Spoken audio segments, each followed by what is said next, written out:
He thought it was just another quiet morning in the snowy wilderness, but what he found beneath the ice would uncover a secret buried for years. A German shepherd, frozen and barely alive, would lead him on a journey filled with betrayal, forgotten missions, and a bond stronger than anything he's ever known. Who left the dog there? Why is someone willing to kill to get it back? And how is this animal tied to a hidden military past no one was supposed to uncover? By the time the truth surfaces, nothing in his life, or yours, will feel the same.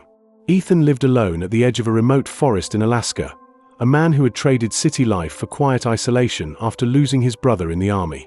He kept to himself, surviving off the land and avoiding the past he'd buried deep. But on one brutally cold morning, while walking by the frozen river, fate placed something in his path that would awaken every buried memory and change everything he thought he knew about loyalty, loss, and redemption. It began with a sound, soft, desperate, almost easy to ignore. But Ethan didn't. And because of that, a life was saved. And another was brought back to meaning. The sun hadn't yet risen over the frozen treetops when Ethan stepped out of his cabin, his breath curling into the still, icy air.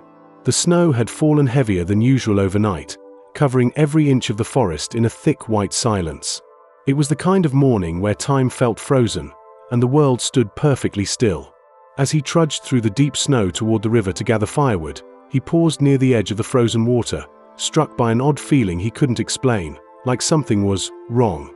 The kind of wrong you don't see, but you feel deep in your chest. Then he heard it. At first, it was so faint he thought he imagined it. A soft, distant scratching. A low, muffled sound, almost like whimpering. But from where? He stood still, holding his breath, trying to locate it. The forest remained still. Then it came again. A scratch. A sound like claws against something solid. His eyes scanned the empty snow-covered river, but there was no movement, nothing visible, just endless white. That's when he noticed a patch of ice that looked different, like it had been disturbed. He stepped closer, heart pounding now, eyes narrowing. Suddenly, his knees buckled. Beneath the cloudy ice, just a few feet from the shore, two dark, terrified eyes stared up at him. A German shepherd, trapped beneath the surface, its paws weakly tapping at the underside of the ice, desperate to break free. Only its nose touched the air through a tiny crack, and even that was starting to freeze over. Ethan dropped the firewood. The seconds were ticking. The dog was running out of time. And what Ethan chose to do next would unravel everything he thought he knew about his quiet life. Ethan dropped to his knees and wiped away the frost with trembling hands, trying to get a better look. The ice was thick, but it had begun to crack in thin spiderweb patterns where the dog had been clawing. The German shepherd was trapped in a narrow pocket of air, barely large enough to breathe. Its eyes, wild with fear yet filled with an eerie calm, locked onto Ethan's. It didn't bark. It didn't panic. It just stared at him, as if begging, pleading, knowing that he might be the last chance it had. Ethan's heart slammed against his ribs. The freezing water below was dark and slow-moving, ready to pull the animal under at any moment. He looked around frantically for anything that might help, branches, rocks, even his axe, but everything was either too far or buried in snow. The dog began to shake, its limbs stiffening beneath the surface, paws slowing, its nose slipping closer to being fully submerged. Ethan's mind raced. If he left to find help, the dog would be gone before he returned. But if he made a wrong move here, the ice could give way, and he could go under too. He reached out with his gloved hand, tapping gently on the ice to keep the dog's attention, whispering, "Hold on. I see you. I'm not leaving." The wind howled, bitter and cold, as if nature itself was warning him. But he didn't move. Something about this dog, it wasn't just a random animal. It felt like it was here for a reason. He didn't understand it, but he couldn't walk away. Not now. Not ever.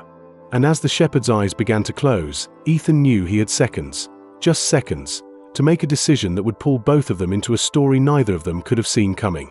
Ethan's breath fogged in front of him as he scanned the area again, desperation tightening his chest.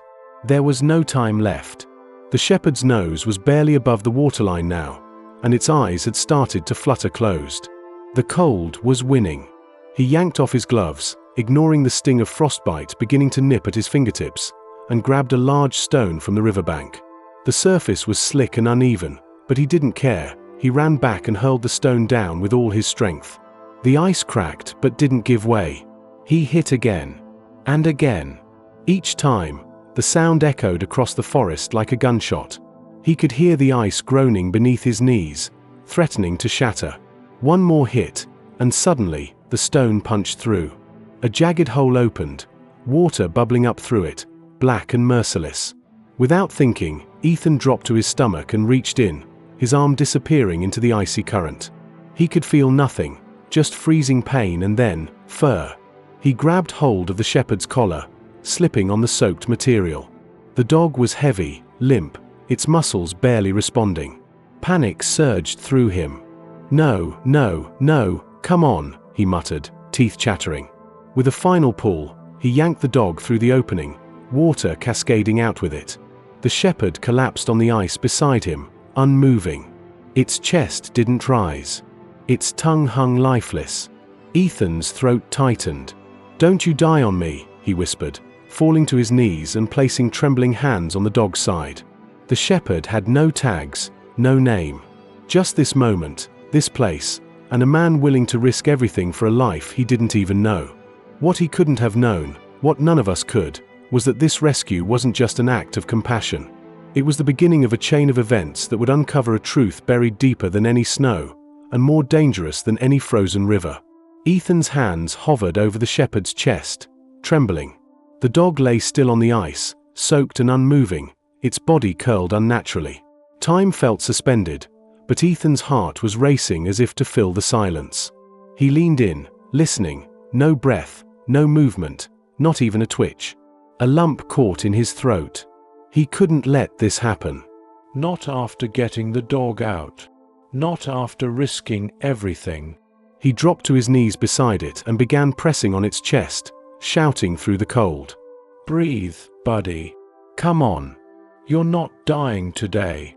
Not after this." He didn't know CPR for dogs. He just did what felt right, compressions, breaths, praying between each one. Minutes passed like hours. Each second deepened the ache in his chest. And just when he thought it was over, a sudden cough erupted from the shepherd. Water spilled from its mouth as it jerked violently. Ethan flinched, then froze, watching in disbelief as the dog gasped for air, shaking and whimpering. It was alive. Barely, but alive. Tears welled up in Ethan's eyes, freezing at the corners as he wrapped his coat around the shivering animal. The shepherd clung to him weakly, trembling, too weak to resist. Ethan pressed his forehead to the dog's and whispered, "You made it, you made it." But deep down, he knew something about this didn't feel like fate alone. Why had the dog been there? Who left it? The middle of a frozen river wasn't where lost pets ended up. Not like this. As Ethan stood up, clutching the dog tightly, something in the wind shifted. A chill that had nothing to do with the cold brushed down his spine. This wasn't over. It had only just begun. Ethan stumbled as he pulled the shepherd's soaked body away from the broken hole in the ice, the frigid wind slicing through his soaked clothes like knives.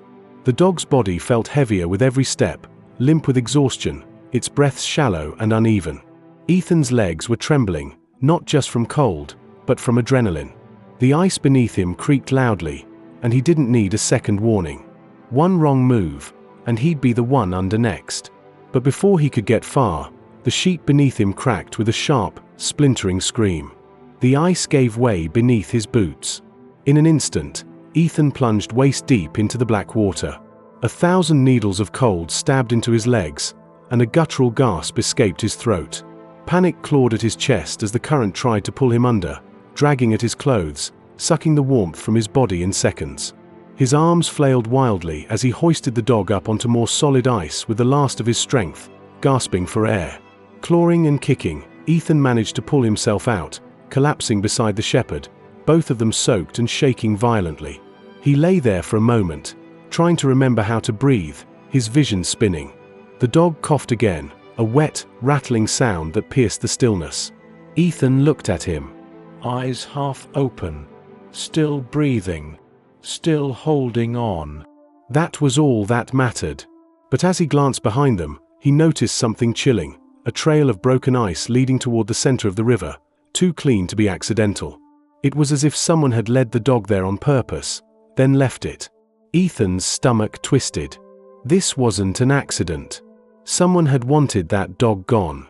And now Ethan had just pulled it back into a world that clearly wanted it erased. With his arms wrapped tightly around the shivering shepherd, Ethan staggered through the snow, his soaked clothes clinging to his skin like ice sheets. Each step felt heavier than the last. The cold wasn't just biting, it was bone deep now, numbing his fingers, slowing his legs, fogging his thoughts. But the weight in his arms, the slow, faltering breaths of the dog, kept him moving. He didn't know how far he could go. He didn't even know where. All that mattered was warmth. Somewhere. Anywhere. Reaching the edge of the woods, he spotted the outline of an old trapper's shack, one he hadn't visited in years, half forgotten and falling apart, but closer than his cabin. He pushed the door open with his shoulder, nearly stumbling through. Inside, it was dark and lifeless, but shelter nonetheless. He laid the shepherd on a dusty cot, his hands trembling as he stripped off his wet jacket and began rubbing the dog's fur, trying to coax life back into it. The shepherd was barely responding. Its breathing had slowed to a whisper. Its eyes were half closed. Ethan whispered to it constantly, as if his voice alone could keep it tethered. "You're not giving up. Not after everything. You hear me?" But in the quiet of that broken-down room, surrounded by frost-covered walls and a silence that felt like death itself, Ethan felt something shift. The dog's chest barely moved now. Its paw twitched once, then stopped. A wave of panic gripped Ethan's chest. No, not now. Not like this. He placed a hand over the dog's ribs. The heartbeat. Faint. So faint. As tears welled up, Ethan didn't realize he was rocking, whispering promises to a creature he didn't know, but already couldn't bear to lose. And outside, hidden in the forest beyond the snow, someone else was watching. Quiet. Still. Waiting. The fire Ethan managed to spark crackled weakly in the old shack's rusted stove, barely enough to warm the room.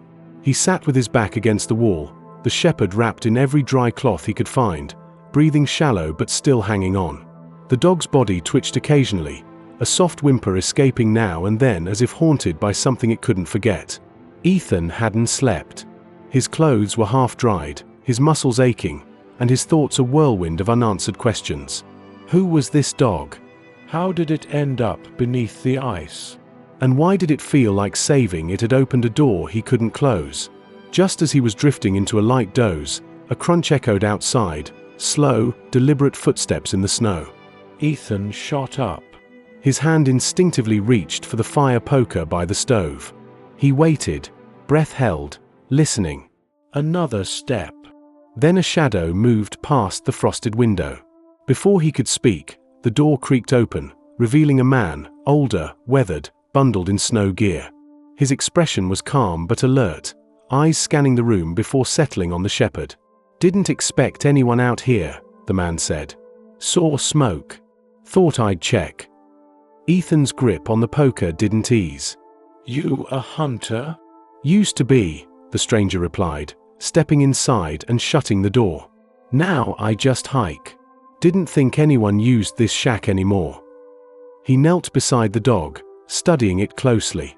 The shepherd stirred at his presence but didn't growl. That's when the man's brows furrowed. "Where'd you find him?" he asked quietly. Ethan hesitated. "In the river. Under the ice." The man looked up slowly, eyes sharp. "This dog, he's not just some stray. That collar, military issue. And that number etched on the tag? It's not an ID. It's a code." He stood slowly. "You should know, if he was left to die out here, someone didn't want him found." Ethan stared at the man, the flickering fire casting long shadows across the shack. The words hung in the air like frost. Someone didn't want him found. Slowly, Ethan turned his eyes to the shepherd lying near the stove. For the first time, he truly examined the collar. It wasn't like anything he'd seen on a pet. Heavy duty, tactical, faded black nylon with reinforced stitching. And then the tag, small, square, metallic. Not a name. No address. Just a sequence of numbers, coldly engraved like it belonged to equipment, not a living being. He picked it up between his fingers, running his thumb over the numbers. No letters. No owner. Just a string of digits, too clean, too precise. And underneath, something barely visible unless held just right in the firelight, a symbol etched so faintly it looked accidental. But it wasn't. A triangle inside a circle. Something about it tugged at Ethan's memory, but he couldn't place it. The older man, still watching, spoke again. That dog wasn't someone's pet. He was trained, military, maybe covert. I've seen collars like that before, but not in years. And never just left behind. Ethan looked at the shepherd. Even now, weakened and half frozen, the dog had the alertness of something trained to survive. Its ears perked slightly. Its eyes tracked every movement, even from where it lay. It wasn't afraid. It was calculating. Why would someone want him dead? Ethan asked. The man hesitated. Because maybe he saw something. Or maybe he remembers something he wasn't supposed to. He moved toward the door. You need to be careful, son. If you found him, someone might come looking. And not to thank you. The door closed behind him, but the chill he left behind stayed long after. Ethan looked down at the shepherd again, heart pounding. He thought he'd just saved a dog. But now, it felt like he had pulled a secret from beneath the ice, and whatever it wasn't going to stay hidden for long.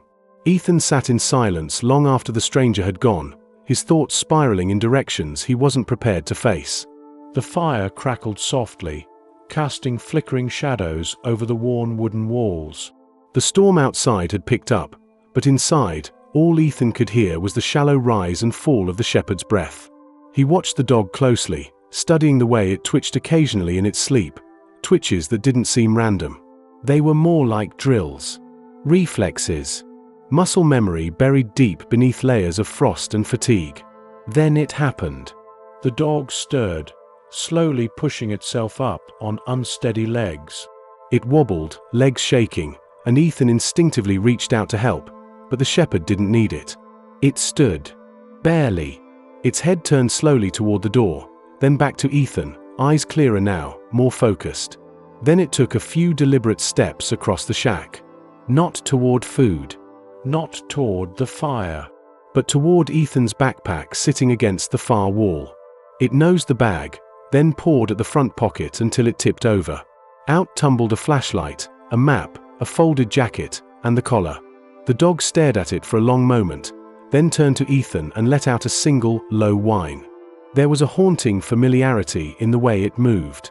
As if it wasn't just recovering, it was remembering. Ethan crouched down, puzzled. "What are you trying to tell me?" he asked softly. The dog responded not with noise, but by walking slowly to the door and sitting in front of it, eyes locked on him. Waiting. Silent. Focused. It wanted out. Into the... The wind howled like a living thing outside the cabin walls, slamming snow against the windows with each gust. Ethan stood by the door, one hand resting on the handle, eyes locked on the shepherd that hadn't moved from its place. It still sat there, stoic and silent, eyes never leaving him. For a moment, Ethan wondered if it was just instinct. A dog wanting out. But something about the way it sat, so still, so deliberate, felt different. It wasn't begging. It was waiting for a command, or maybe, waiting to give one. But the storm raged too hard. Ethan slowly turned away, walking back to the stove, his boots crunching over the old wooden floor. "Not tonight," he said. "You won't survive 5 minutes out there." The shepherd didn't argue. It didn't bark or whine. It simply returned to the cot and curled up again, eyes still open. Watching. The hours passed. Ethan fed it some leftover soup, and though the dog refused at first, it eventually licked the bowl clean. With each passing hour, its strength seemed to return, not in loud ways, but in small, quiet ones. It started lifting its head more. Its ears twitched at distant sounds. When Ethan adjusted his coat, the dog's eyes darted to the movement instantly. Its instincts were sharp. Too sharp. That night, as the wind continued to batter the shack and the fire dimmed, Ethan spoke into the silence. "You were trained, weren't you? Not just any dog. Someone taught you things. Things that got you hurt. Things that left you under that ice." The shepherd didn't react. But Ethan noticed it had positioned itself by the door again, this time not to leave, but to guard.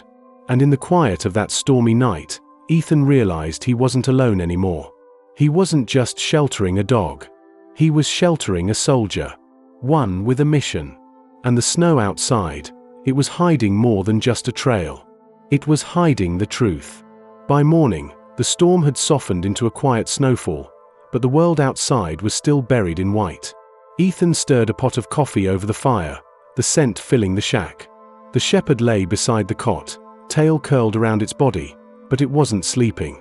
Its ears perked at every small noise, the creak of the floor, the rustle of Ethan's coat, the crack of the firewood. It never fully rested, not the way normal dogs did. It was like something inside it refused to let go. Even in warmth and safety, it stayed alert. Ethan sat beside it, sipping from a steaming cup, and switched on the old radio that sat on the shelf, hoping to catch a weather update. Static hissed through the room, followed by a faint voice reporting temperatures and road closures. But when the radio shifted to a different channel, something low frequency, like a forgotten military band, the shepherd's entire body stiffened. Its head shot up, ears upright, eyes locked on the speaker. Ethan turned the knob back, testing. Again, the dog reacted. Not just curious, intense, focused. And when a short burst of garbled code came through, just a sequence of beeps and numbers, the shepherd rose to its feet and stepped forward, as if it recognized something no one else could. Ethan stared, stunned. This wasn't coincidence. This dog wasn't just trained. It had been part of something deeper. Something secret. He turned the radio off, heart thudding. "What were you involved in?" he whispered. The shepherd didn't move. It just stood there, unmoving, as if waiting for the next order. Ethan felt the weight of realization settle on him. Whatever this animal had been a part of, it hadn't ended. It was still playing out, even here, even now. And the only thing more terrifying than what the dog had been through, was what might be coming next. That afternoon, the snowfall finally eased, revealing a world hushed and gleaming under fresh powder. The forest outside looked untouched, serene, almost as if the chaos of the past day had never happened. Inside the shack, Ethan sat at the small table, flipping through the tattered map he'd found in a drawer, trying to figure out his next move. The shepherd had returned to its place near the cot, still and quiet, but its eyes followed every one of Ethan's movements. Watching. Waiting. Then, as if responding to something unseen, the shepherd stood and walked over to Ethan's backpack again. It pawed gently at the flap, nudging it open, its nose dipping inside with careful precision. Ethan turned, puzzled. The dog pulled out the collar, the same one he'd taken off the night before, and dropped it at his feet. Ethan stared, unsure what to make of it. But the shepherd wasn't done. It sat in front of him and placed a paw on the tag, holding it there firmly. Then it looked up, straight into Ethan's eyes. A chill ran through him, not from the cold, but from the clarity in the dog's gaze. It was trying to show him something. With a sudden urgency, Ethan picked up the tag again and looked closer. At first, nothing. Just the same string of numbers etched coldly into the surface. But then he tilted it toward the firelight. There it was, barely visible. Coordinates. Longitude. Latitude. And below them, the faint outline of that same strange symbol from before, the triangle within the circle. Ethan's pulse quickened. These weren't random numbers. They pointed somewhere. Somewhere the dog wanted him to go. But why? What was there? He looked back at the shepherd, who had returned to its post by the door, sitting perfectly still, facing outward. As if it already knew the way. As if it had been waiting for someone to follow. And Ethan, whether he was ready or not, was beginning to realize he had just been chosen. That night, Ethan barely slept. He lay bundled in a blanket on the floor, eyes fixed on the ceiling, thoughts tangled in knots. Every few minutes, his gaze drifted to the shepherd, curled near the dying fire. The dog had fallen into a deep, uneasy sleep. But it wasn't peaceful. Its legs twitched, body jerked. A soft whine escaped its throat, short, strained, filled with something far more complex than discomfort. It was dreaming. And not of anything gentle. Suddenly, the dog cried out, a sharp yelp that echoed through the shack. Ethan jolted upright, heart pounding. The shepherd scrambled to its feet, disoriented, its body tense and low to the ground.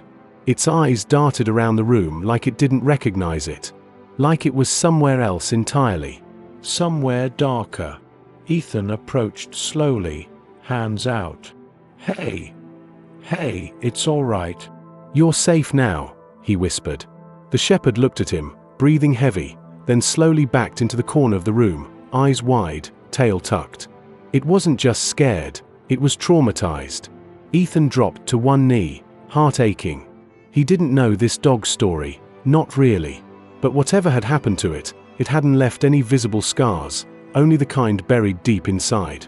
The kind no one could see but that never truly healed. Something had broken this dog, something or someone. Eventually, the shepherd calmed, though it didn't return to the fire. It stayed near the door, staring out into the darkness beyond the frosted window. As if it knew that whatever haunted it wasn't just in dreams. It was out there, real, alive, waiting to find them. And for the first time, Ethan wondered if he was truly the rescuer, or the one who had been pulled into something he couldn't escape.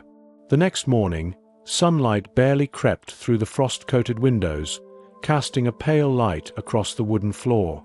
Ethan moved slowly, exhausted but unable to shake the images of the night before.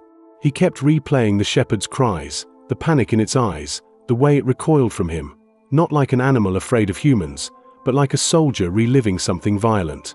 Ethan had seen that look before. In his brother. In himself. He recognized trauma when he saw it. While preparing a small meal, Ethan accidentally knocked a tin mug off the shelf. It hit the floor with a loud metallic clang. In that instant, the shepherd snapped into action, spinning on its paws, crouching low, growling deep and sharp. Its body positioned with terrifying precision, as if expecting an ambush. But its eyes weren't wild. They were focused, trained. Ethan didn't move. He let the silence stretch until the dog relaxed, realizing it wasn't in danger. The moment passed, but something inside Ethan twisted. That reaction wasn't instinct. It was conditioning. Later, while unpacking some old supplies, Ethan found a flashlight and clicked it on. The beam hit the floor, sweeping across the walls. The shepherd's eyes followed it, then suddenly, its body dropped flat to the floor, completely still. Then it rolled slightly, exposing its side. Submission? No, not quite. It was responding to something. A command. One Ethan hadn't meant to give. Ethan sat back, watching closely now. Every movement the dog made seemed intentional, a response to years of routine and instruction. It didn't just sit. It guarded. It didn't just rest. It positioned itself with a view of both windows and the door. As the sun began its slow descent behind the trees, casting golden streaks across the snow-covered forest, Ethan stepped outside the cabin to gather more firewood. The air was crisp, almost too still, and every sound seemed amplified. The crunch of his boots, the creak of the trees, even the subtle whistle of the wind. He had taken no more than 10 steps before something caught his eye. Footprints. Not his. Not the dog's. Fresh ones. Leading to the side of the shack and stopping just below the window. Ethan froze. The tracks weren't there the day before. He would have seen them. Someone had come close. Very close. And then vanished. No sign of retreat, no trail leading away, just a half circle of prints that ended abruptly, as if the visitor had stood there, watching. He dropped the wood, heart thudding, and rushed back inside. The shepherd stood at the door before he even touched the handle. It hadn't barked, hadn't growled, but its body was tense, eyes narrowed, locked on him. Or maybe behind him. Instinctively, Ethan turned and scanned the forest. Nothing moved. Nothing made a sound. But the air felt wrong. That night, Ethan didn't sleep. He sat by the fire, shotgun across his knees, while the shepherd lay near the door, eyes wide open. Every hour, Ethan checked the window, each time expecting to see a shadow moving between the trees, a figure slipping through the snow. But no one came. Just silence. A silence too deliberate to trust. He had the growing sense that whatever force had abandoned the dog in the ice hadn't simply forgotten about it. No, they were checking, tracking, making sure the past stayed buried. And now Ethan wasn't just part of the story, he was part of the threat. And whoever was out there, they were waiting for the right moment to erase them both. By the next morning, Ethan's nerves were frayed, every sound outside triggering a rush of adrenaline. He had convinced himself maybe it was paranoia, maybe the footprints had been old or from a hunter passing through. But when the knock came, sharp, controlled, too confident for a stranger lost in the woods, he knew better. The shepherd was already standing before the door, muscles stiff, tail lowered, ears pointed forward. It didn't bark. It didn't need to. Something about whoever stood on the other side set off every silent alarm. Ethan opened the door slowly, keeping one hand hidden behind it. A man stood in the snow, dressed in dark winter gear, clipboard in hand, smile too wide to be genuine. He introduced himself as a representative from a local animal rescue. "We got a call about a lost dog matching a certain description," he said. "Mind if I take a look?" Ethan narrowed his eyes. "Strange. I never made a call." The man's smile didn't falter. "We track dogs by collar signatures. Some units still send out weak signals, even when removed." He glanced over Ethan's shoulder. "Beautiful shepherd. Purebred." Ethan didn't answer.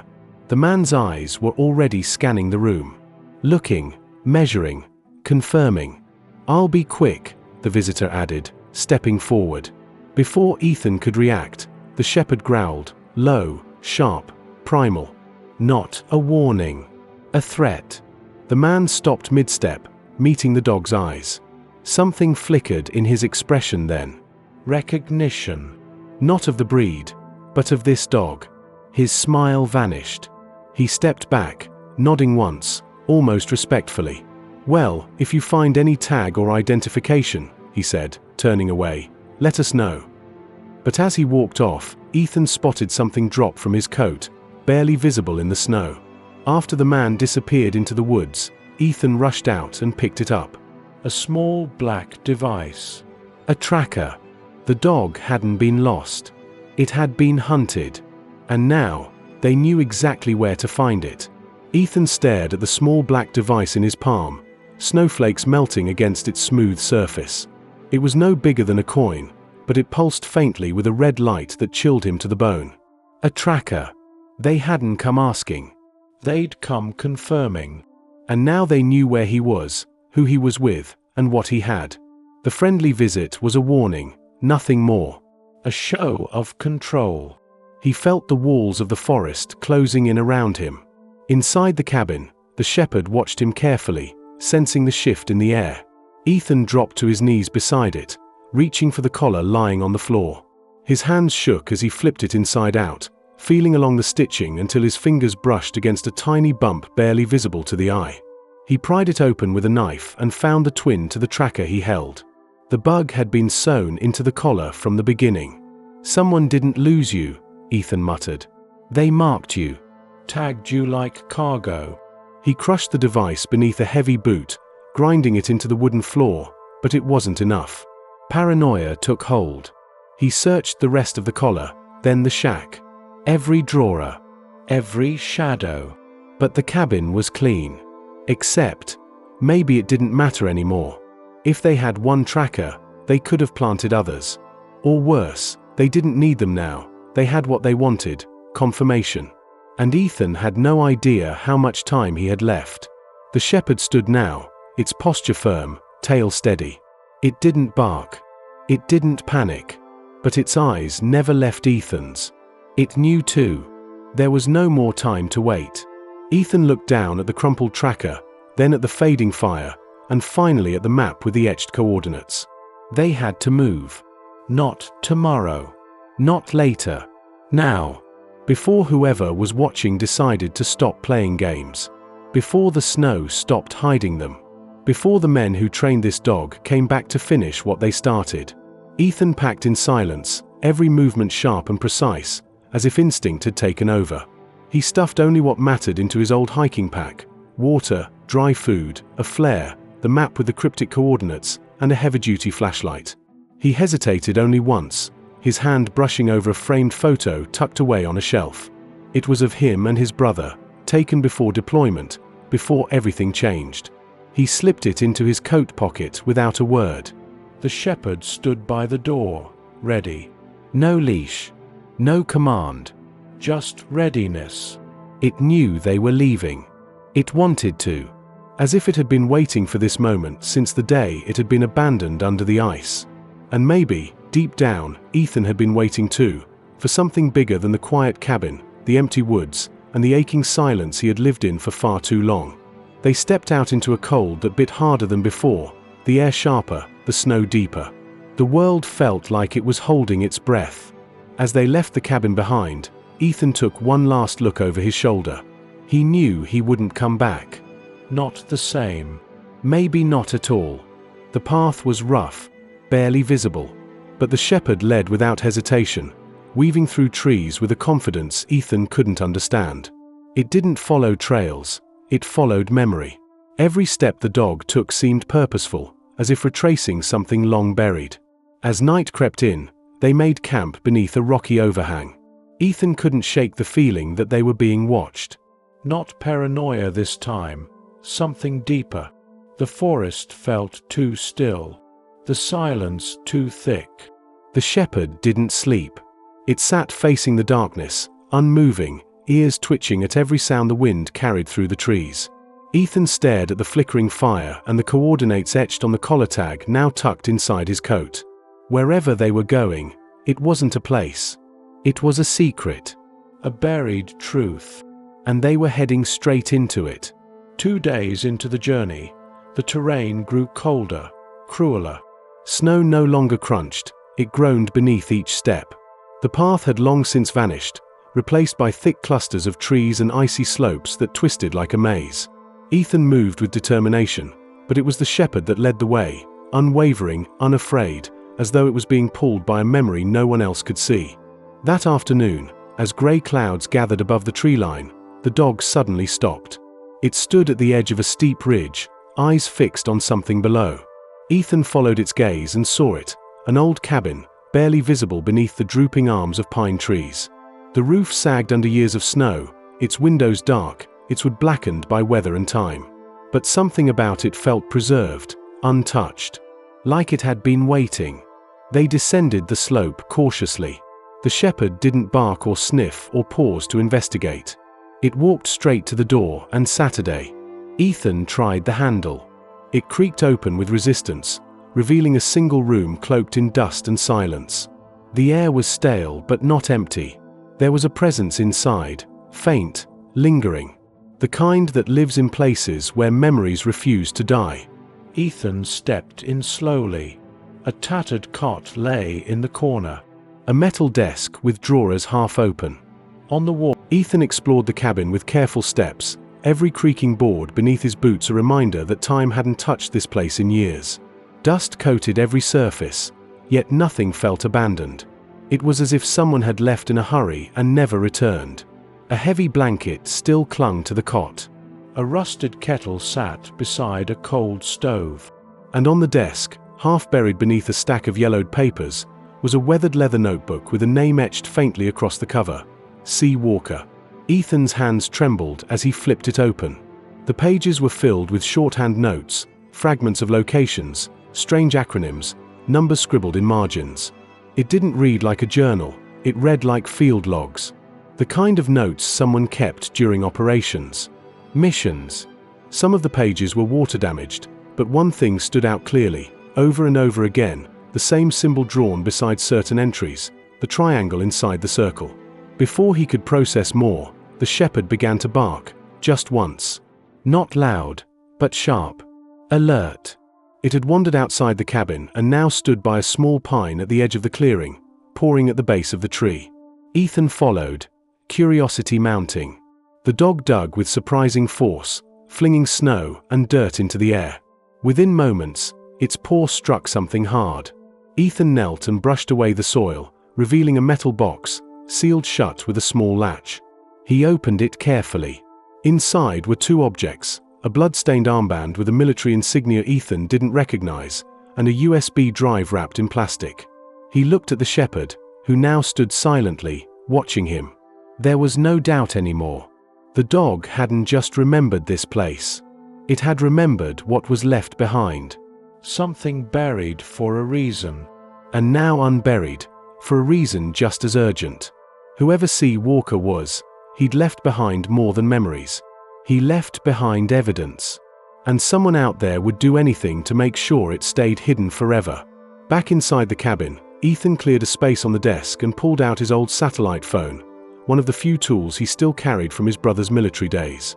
It barely worked in the deep forest, but with enough patience and luck, he could power it long enough to run the USB. He connected the drive and waited. For a moment, nothing happened. Then the screen blinked once, and a folder appeared, labeled only with the initials GU6. Ethan opened it. The files were minimal, but what they contained made his blood run cold. Scanned documents, old mission briefings, and encrypted transcripts referencing an operation under a classified unit, Ghost Unit 6. The details were redacted in most places, but the words that remained were enough. Terms like black site extractions, asset recovery, and deep memory imprinting. One file was labeled K9 Protocol, Echo. Ethan clicked it. There he was. The German shepherd. Same eyes, same stance, but younger. Beside him stood C. Walker, dressed in full tactical gear, one hand resting proudly on the dog's shoulder. The caption beneath the image read, Echo, Advanced Tactical K9, GU6, memory tagged. Ethan leaned back, breath caught in his throat. This wasn't just a dog who had seen war. This dog had been bred and trained for missions buried so deep they didn't officially exist.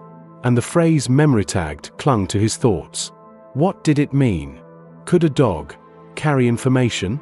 Hide something in its behavior, its instincts, its responses? Suddenly, it all clicked.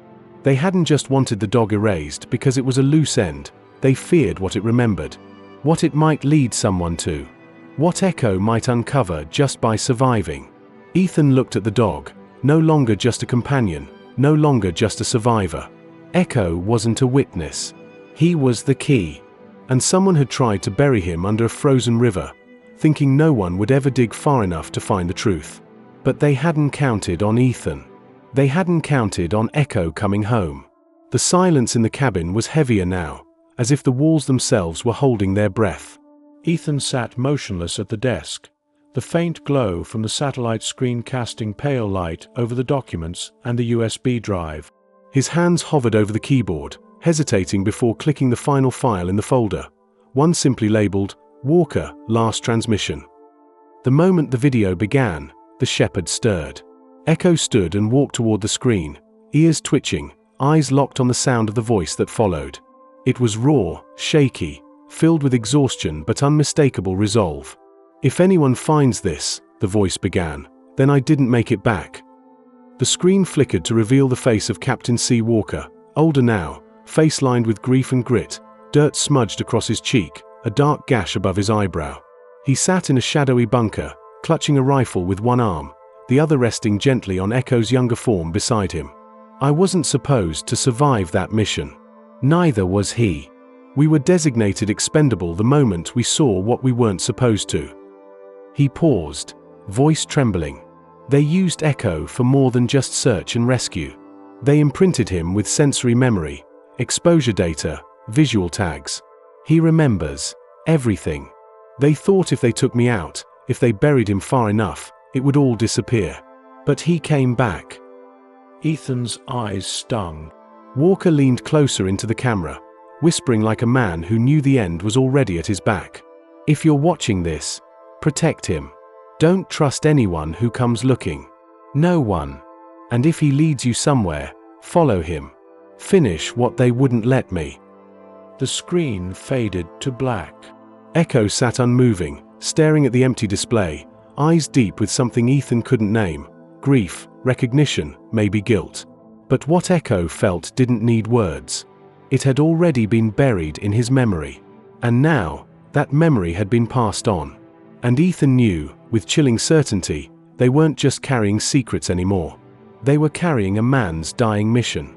The cabin felt colder now, not from the weather, but from the weight of what had been revealed. The air was thick with the echoes of a past that refused to stay buried. Ethan turned to Echo, who still sat motionless before the now dark screen. The dog hadn't looked away once during Walker's final message. He hadn't blinked. And now, with the silence stretched too long between them, Ethan saw something break in him, something far beyond animal instinct. Echo let out a soft, mournful sound. Not a whimper, not a cry, but a deep, throaty exhale, like the release of something long held back. Then, slowly, he walked across the room to the corner of the cabin and lay down beside Walker's cot, resting his head where the man likely once slept. His body trembled slightly, but he made no noise, no movement to rise again. Ethan sat beside him. "You remember him," he said quietly, voice raw. "You didn't just serve with him. You loved him." He thought of his own brother. The late-night calls. The hollow silences between words. The last message that came, telling him his brother wasn't coming home. He knew that weight. That ache. And now, seeing it reflected in the eyes of this dog, it hit deeper than he ever expected. Ethan reached out and placed a hand gently on Echo's back. "You waited all this time, didn't you?" Not for rescue. For someone to listen. To believe you. Echo didn't move. But his breathing steadied under Ethan's touch. Outside, the wind picked up. Snow drifted across the clearing. Somewhere in the distance, the forest groaned with the weight of secrets long frozen. Inside, two survivors, man and dog, sat in silence. No longer strangers. No longer alone. And as Ethan stared at the fading embers in the fireplace, one truth burned brighter than ever. This wasn't about uncovering the past anymore. It was about finishing what Echo started. The wind outside shifted, a low moan weaving through the trees like a warning. Ethan stood at the desk, staring at the last unopened file on the USB. Unlike the others, it had no name, just a single number string. A set of coordinates. He copied them down onto the map with trembling fingers, tracing the spot with his eyes. It pointed to a location deep in the northern mountains, beyond any marked trails or known landmarks. It was isolated, remote, somewhere no one would stumble upon by accident. But Echo had remembered. Ethan turned to the dog, who had risen again and was now watching him silently. When he spoke the name Walker, Echo's ears twitched. And when he whispered the last coordinate aloud, Echo let out a low sound, almost like agreement. Not fear. Not hesitation. Just readiness. That place, it wasn't just a destination. It was a graveyard of secrets. And if what Walker said in the message was true, it was the final piece. Whatever had gone wrong during that mission, whatever the men behind Ghost Unit 6 had tried to erase, it was there. But the question that gnawed at Ethan's thoughts, the path to the coordinates grew crueler with every mile. The trees thinned into jagged ridgelines, and the wind tore through the rocks like broken glass. Ethan pushed forward, his limbs aching from days of cold and hunger, the silence between him and Echo now filled with a quiet understanding. They both knew the weight of what lay ahead. They both felt the pull of something unresolved. But they didn't speak. They just moved. By dusk, the sky had turned to ash, and they found shelter in an old ranger hut built against the side of a granite slope. It looked untouched, its door crooked but intact, a dusting of snow on the floor. Inside, Ethan got a fire going in the iron stove, barely enough to thaw the chill from his bones. Echo curled near the entrance, eyes facing outward, alert as always. Ethan closed his eyes for just a moment. But sleep never truly came. A sharp mechanical whine shattered the stillness. Echo was on his feet before Ethan could sit up. A low hum buzzed overhead, unmistakable. A drone. Not a civilian model. Bigger. Louder. The kind used by people who didn't want to be seen until it was far too late. Ethan leapt to his feet, yanking the bag close. Through the frosted window, he saw it, a shadow gliding across the snow, its red light sweeping back and forth. The drone wasn't searching randomly. It was scanning with purpose. Tracking. Echo growled low, every hair on his body raised. He wasn't afraid, he was preparing. Ethan grabbed the map, the drive, the notebook, anything with proof, and shoved them into his pack. He didn't know how close whoever was controlling the drone might be, but he knew what the drone meant. They weren't alone anymore. And whoever was watching had finally decided to act. Ethan didn't waste a second.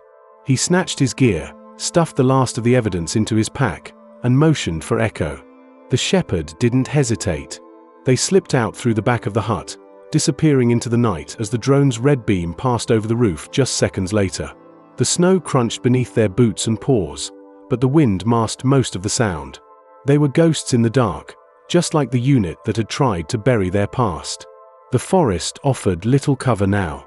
Everything was too open, too exposed. But Echo didn't falter. He moved ahead, leading Ethan down a narrow ravine that cut through the landscape like a hidden scar. Jagged rocks rose on either side, forming a natural barrier against the drone's sweeping gaze. They ducked low, shadows blending with the stone. The farther they moved, the quieter the buzz behind them became. But the silence brought no comfort. It was the kind of quiet that meant someone was listening. As they reached the mouth of the gorge, Echo stopped. He sniffed the air, muscles tense. A sound, barely audible, carried through the wind. Voices. Not close, but approaching. Boots over ice. Metal brushing fabric. Ethan ducked beside a fallen log, pulling Echo with him. A pair of figures passed above the ridge, flashlights sweeping across the trees, scanning for heat signatures. They weren't just tracking. They were closing in. Ethan's chest tightened. This wasn't a search party. It was a cleanup team. Sent not to retrieve, but to erase. He waited until the lights faded, then slipped deeper into the gorge. His legs ached. Every breath stung. But he couldn't stop now. Not when they were this close to the coordinates. Not when Echo had led him this far. And somewhere, not far behind, were men who knew exactly what they were carrying, and exactly what they had to do to make sure it never saw daylight again. Ethan collapsed against a boulder near the end of the gorge, lungs burning from the icy air. Echo stood watch a few feet ahead, body rigid, eyes scanning the tree line. The drone's hum had faded completely, and the voices had vanished into the mountains.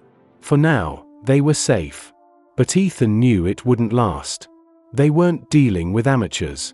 These men didn't make noise unless they wanted to. And if they deployed a drone, boots on the ground wouldn't be far behind. Ethan pulled the notebook from his pack, flipping through the damp pages by flashlight, searching for anything that might give them an edge. A name caught his eye. It was scrawled at the top of a torn page, barely legible, R. Halcroft, Intel Liaison. The name felt familiar. He stared at it, trying to place it. Then it hit him. Halcroft had served with his brother. He'd attended the funeral. Sat 2 rows behind Ethan, offering a handshake and a hollow nod afterward. Ethan hadn't seen him since. But now his name was here, in the logs of a Black Ops unit the government denied existed. And his title? Intel Liaison. The man who funneled information between teams. Between handlers and field units. Between Walker and whoever had betrayed him. The pages beneath it told more. Notes scribbled hastily about memory recovery protocols, about wiped operations, and something called echo path redundancy. Ethan's stomach turned. This wasn't just about storing information in files. It was about embedding it into Echo, into his training, his instincts, his trauma. The dog wasn't just a witness. He was a recorder, a carrier. And Halcroft, he'd known. Ethan clenched his jaw, rage surging through the exhaustion. This was no longer about just surviving. This was about truth. Revenge. Redemption. The people who tried to bury Echo, and everyone like him, had names. Faces. And now, Ethan had a reason to see this mission through. Not just for Walker. but for every soul used, discarded, and forgotten by men who never expected anyone to come looking. By the time they neared the final ridge marked by the coordinates, the storm had returned with a vengeance. Snow swirled in thick, blinding sheets, erasing the trail behind them and swallowing the horizon ahead. Ethan could barely see more than a few feet in front of him, and every step through the mounting drifts felt like walking through quicksand. His muscles screamed. His hands were numb despite the gloves. But Echo pressed on through the white, his form the only constant in a world that had vanished into the storm. The wind howled so violently that Ethan couldn't even hear his own thoughts. He fell once, then twice, the second time hitting hard against a frozen log hidden beneath the snow. He lay there, breath ragged, vision dimming, pain blooming in his ribs. His mind began to slip, floating toward the edges of consciousness where sleep whispered promises of peace. But it was Echo who pulled him back. The shepherd returned, pawing frantically at his coat, teeth gently tugging at the sleeve, whining sharply. Ethan blinked, and through the blur of falling snow, he saw those same eyes, steady, fierce, unrelenting. The same eyes he had seen under the ice. The same eyes that had begged for life when no one else would give it. And now they were begging again, for him. He forced himself to stand, legs shaking, balance swaying like a dying tree. Echo led him toward the slope, toward a strange shape hidden by the snow. A mound? A rock? No, something more angular. Metallic. As they approached, Ethan wiped the snow from the surface, revealing a rusted door, nearly frozen shut, its handle buried beneath years of ice and secrecy. A hatch. His pulse thundered.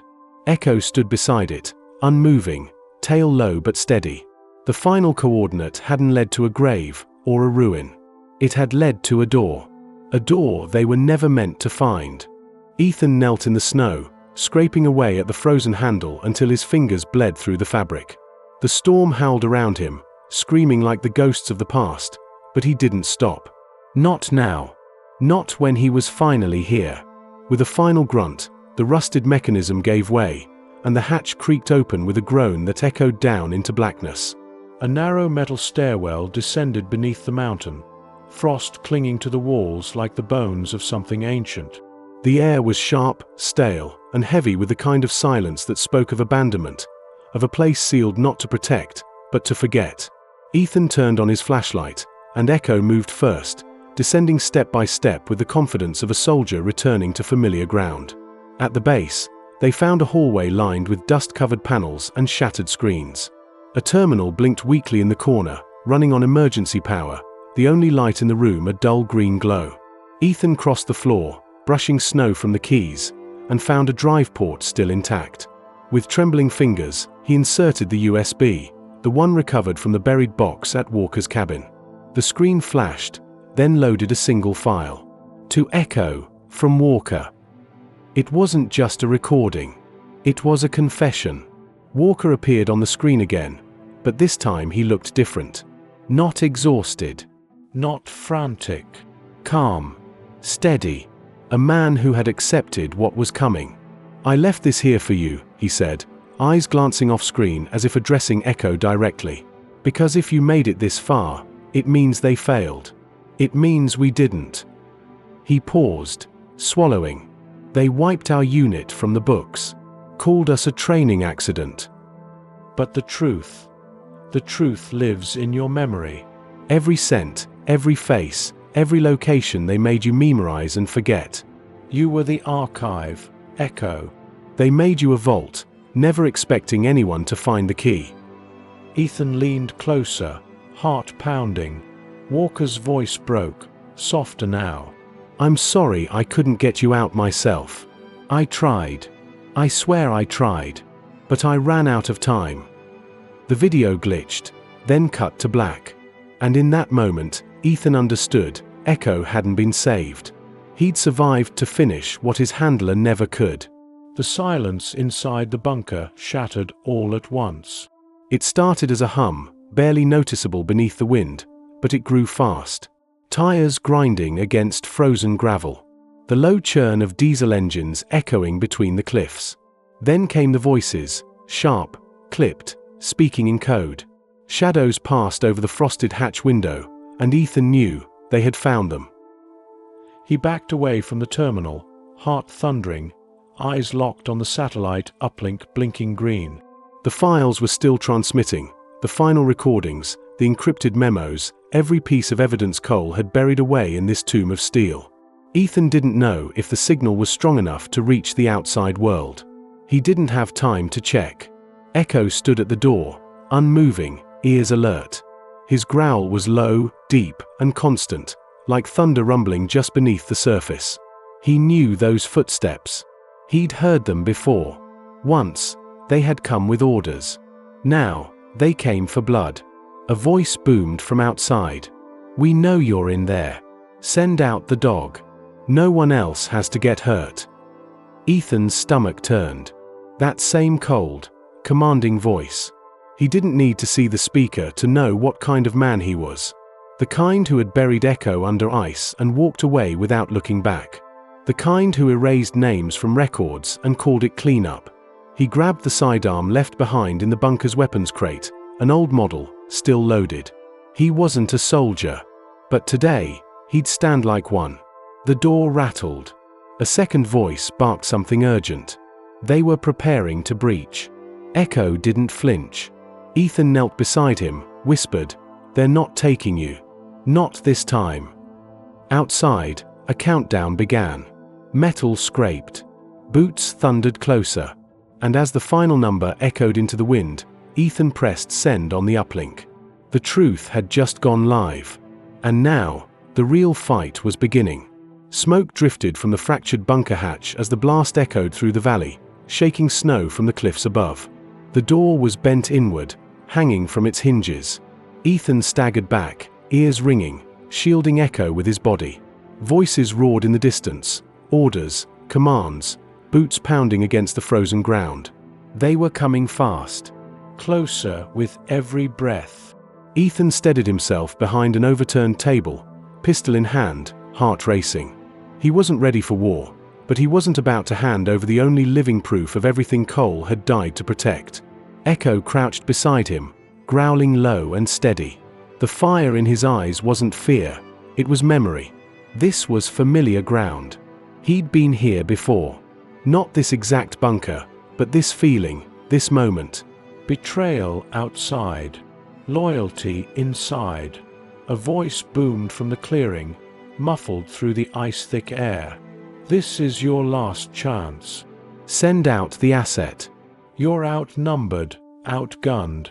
Don't make this worse." Ethan gritted his teeth. "They still think he's just a thing," he muttered. Then, just as the first shadows approached the doorway, headlights cut through the storm from the opposite ridge. A second convoy. Smaller, older. A figure stepped out, tall, wrapped in a thick military coat, hair silver beneath a dark beanie. His voice rang out, calm but thunderous. "You touch that dog, and you'll answer to me." The kill team hesitated. Guns raised, but feet frozen. Ethan's jaw dropped. He recognized the man, not personally, but from one of Cole's videos. His name was Donovan, former Special Ops Commander. Retired. Disgraced by association with Ghost Unit 6.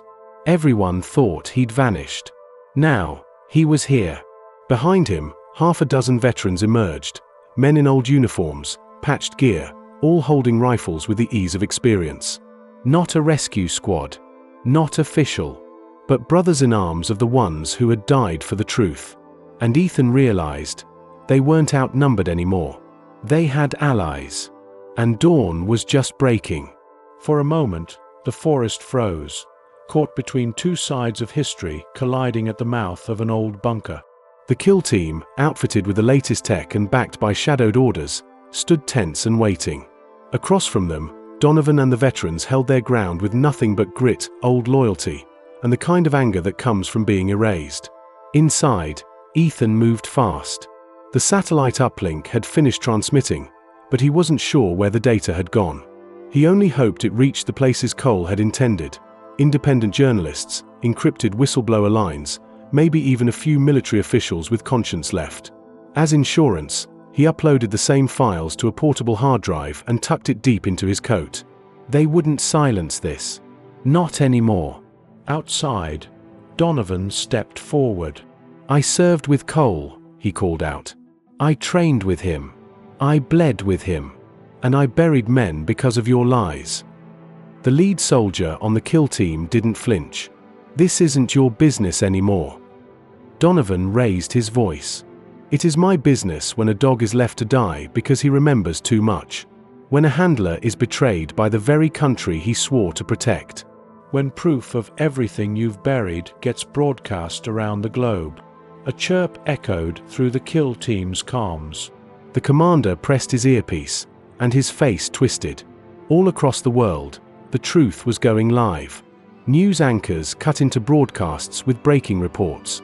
Confidential files leaked in real time, documents, voice messages, photos of Ghost Unit 6.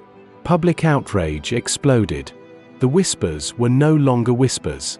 "Stand down," Donovan said, voice steady. "Your mission failed." The kill team hesitated. One soldier lowered his weapon. Another followed. The commander cursed under his breath. They'd lost control. Inside the bunker, Ethan felt a tear slip down his cheek. Echo stood beside him, tail raised, body calm, not like a dog in danger, but like a soldier who had just won a war he never should have had to fight. The standoff unraveled in seconds. One of the younger operatives on the kill team, shaking, face pale, turned and fled into the trees. Another dropped his rifle entirely. But the commander didn't back down. Whether driven by desperation, loyalty to a buried order, or the realization that his name would be the one blamed in the aftermath, he lifted his weapon and fired. The shot echoed like a thunderclap across the frozen mountainside. Ethan barely had time to react. The bullet grazed his shoulder, spinning him backward into the snow. Pain exploded through him, hot and raw, but not deep enough to stop his movement. He rolled, gritting his teeth, trying to reach the weapon he'd dropped in the blast. But he wasn't alone. Echo moved before anyone else could. The shepherd launched into motion with terrifying speed and precision, a blur of muscle and memory. He slammed into the commander's chest, knocking the weapon aside. The man screamed as Echo dragged him down, jaws clamped tight around the arm that had pulled the trigger. Another soldier raised his gun, but Donovan barked, "Stand down." And this time, they listened. The commander writhed in the snow, pinned by the very dog he'd once sentenced to die beneath a river of ice. Ethan sat up slowly, clutching his bleeding arm. His vision spun, but what he saw next stilled him. Echo stepped off the man, not out of mercy, but restraint. He stood tall, head high, chest heaving, eyes unwavering. He didn't run. He didn't hide. He stood in the open, scarred and tired and battered by a life he never chose, but still standing. The kill team finally dropped their weapons. Some knelt. A few began to weep. Whatever orders they had followed, whatever secrets they had buried, none of it looked right in the face of a dog who had fought harder for truth than any of them ever had. Ethan rose to his feet, blood dripping from his coat, and placed a hand on Echo's back. Together, they faced the breaking sun. And the silence that followed wasn't one of fear. It was one of awe. Weeks later, winter's grip had softened, but the scars left behind were far from healed. Snow still lined the edges of the road where Ethan stood, dressed in a plain black coat, arm still bandaged beneath his sleeve. The air was cold, but not biting, not like that day in the mountains. This chill felt different. It felt reverent. Before him stood a newly erected memorial wall, polished stone glinting in the early spring sun. The names etched into it shimmered faintly with frost. Each belonged to a man who had disappeared without a trace. Declared KIA. Forgotten by the system that used them. Until now. One name rested in the center, Captain Cole Walker. Beneath it, the others from Ghost Unit 6. And just below those, a final inscription carved with care. Echo, Tactical K9, Service Number 97 GU6, Status, Survivor. Ethan's throat tightened. Echo stood at his side, posture quiet and composed. Not rigid like in the field. Not alert like when he sensed danger. Just still, as if absorbing something only he could fully understand. When they reached the base of the wall, Echo stepped forward on his own and sat directly in front of Cole's name. He didn't move. He didn't look at Ethan. He just sat and stared. People stood behind them. Journalists, veterans, a few officials who had turned from skeptics to advocates once the truth came out. But no one said a word. The silence was sacred, the kind born from shared grief and unspoken thanks. Ethan knelt beside Echo and placed a single item at the foot of the wall, a photograph. Faded at the edges, but clear. It showed Cole, young and grinning, crouched beside a pup with oversized ears and eyes full of trust. They had made it. Together. And now, at long last, they were both seen. The wind rustled softly through the open field behind the memorial, carrying with it the scent of earth and spring. A new season had arrived, one Ethan wasn't sure he'd ever see.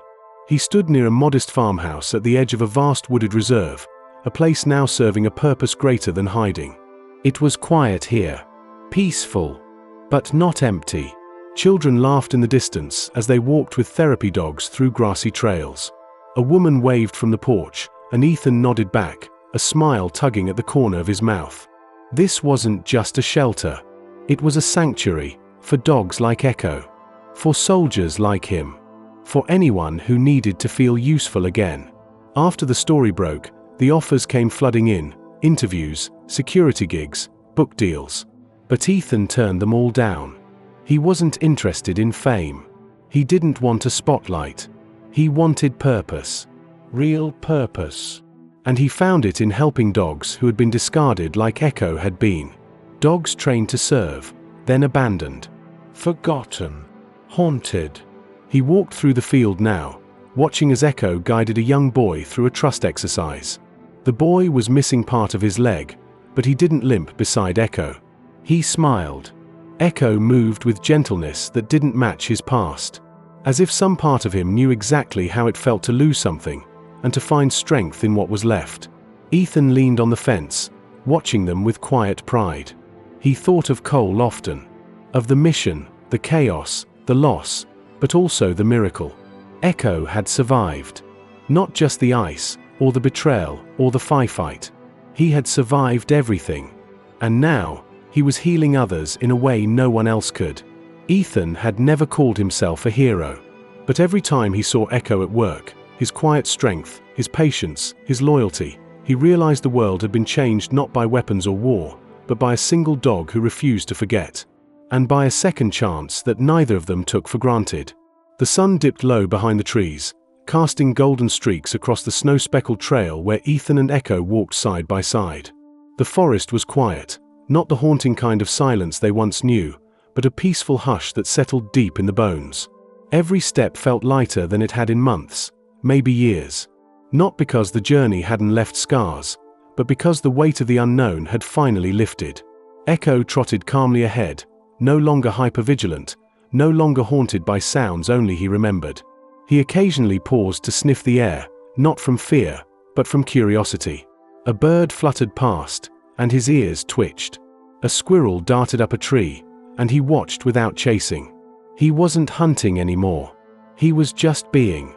They followed a winding path Ethan had come to love, one that circled around the far edge of the reserve and led to a small ridge overlooking the valley. It was where they went when they didn't need to talk. When healing didn't require words. At the top, they stopped. Below them stretched the horizon, endless trees, rolling hills, and faint outlines of places they'd once only run from. Now, they belonged to none of it. And all of it. Ethan knelt down, running a hand along Echo's back. The shepherd leaned into it gently, tail swaying in slow, steady rhythm. Neither of them needed to say it, but both felt it. They had survived more than bullets and betrayal. They had survived being forgotten. Echo turned his head and met Ethan's eyes. There was no fear in them. No sorrow. Just peace. Pure, complete peace. They rose together and walked down the trail, two shadows against the fading light, no longer running, no longer searching. Just walking forward. Into a life they built from the ashes of everything meant to destroy them. And for the first time, it truly felt like home.